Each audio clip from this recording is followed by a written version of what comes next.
CSK அவங்களோட official Instagram பேஜ்ல வணக்கம் சஞ்சுன்னு சொல்லிட்டு சஞ்சு சாம்சன் வெல்கம் பண்றாங்க. மகேந்திர சிங் தோனி பத்தில ராஜஸ்தான் ராயல்ஸ் ஜெர்சி போட்டு சஞ்சு சாம்சன் இருக்காரு. பஸ் தோனி வந்து ஃபேன்ஸை பார்த்து கையை கட்டாரு. சாம்சன் அங்கே பார்க்காரு. ஃபேன்ஸ் அப்படியே ஆர்ப் பறிக்கிறாங்க.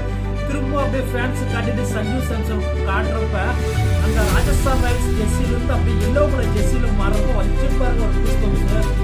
ஒரு வேற லெவல்ல ஐபி லிஸ்ட்லயே one of the biggest trading தான் சஞ்சு சாம்சனுக்காக வேர்ல்டு நம்பர் 1 ஆல்ரவுண்டரான ரவீந்திர ஜடேஜாவும் அண்ட் சாம் கரன் மாதிரி ஒரு ஆல்ரவுண்டரையும் கொடுத்து ஏன் வந்து சிஎஸ்கே இந்த ட்ரேட் பண்ணாங்கன்னு சொல்லிட்டு நிறைய பத்தி கொஸ்டின் இருக்குது.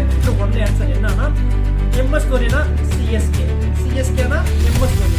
சிஎஸ்கேவோட ஃபேஸ் யாருன்னா எம்எஸ் தோனி தாங்க. இப்படி இருக்கிறப்ப நெக்ஸ்ட் ஃபேஸ் ஆஃப் சிஎஸ்கேவை யாரை கொண்டு வரான்னு சொல்லிட்டு ரவீந்திர ஜடேஜாவை ட்ரை பண்ணாங்க. ஒர்க் அவுட் ஆகல.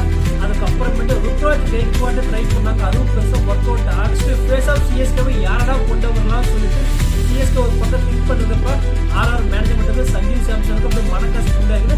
அவரை ரிலீஸ் பண்ண போறாங்கன்னு சொன்ன உடனே பார்த்தீங்கன்னா நம்மளால பக்கம் ஒரு புஷ் ஆகிட்டாங்க. சாம்சங் எடுத்தே ஆகணும். ஏன்னா தோனியோட எந்த ஒரு பிளேயர் கம்பேர் பண்ண முடியாது. ஆனால் சில சமயம் பார்த்தீங்கன்னா கம்பேர் பண்ணுறாங்க. சாம்சங் வந்து தோனி மாதிரியே கேப்டன்ஷிப் பண்ணுறாரு. ரொம்ப காமாக இருக்காரு. ரொம்ப கூலாக இருக்காரு. நல்ல பவுலர்ஸ் நல்லா யூஸ் பண்ணுறாரு. கேப்டன்ஷிப் நல்லா பண்ணுறாரு.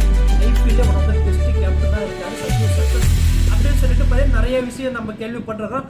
அப்படி இருக்கப்ப இந்த மாதிரி ஒரு சான்ஸ் ஒன்று வர்றப்ப சிஎஸ்கே நல்லா யூஸ் பண்ணாங்கன்னு சொல்லிட்டு இது ஒரு வின் சுச்சுவேஷன் தான். ஆர்ஆர்கா இருக்கட்டும் சிஎஸ்கேவா இருக்கட்டும் பயங்கர சப்போர்ட் கிடைக்கும் போது சஞ்சு சாம்சனுக்கு ரொம்ப சந்தோஷமா இருக்குது.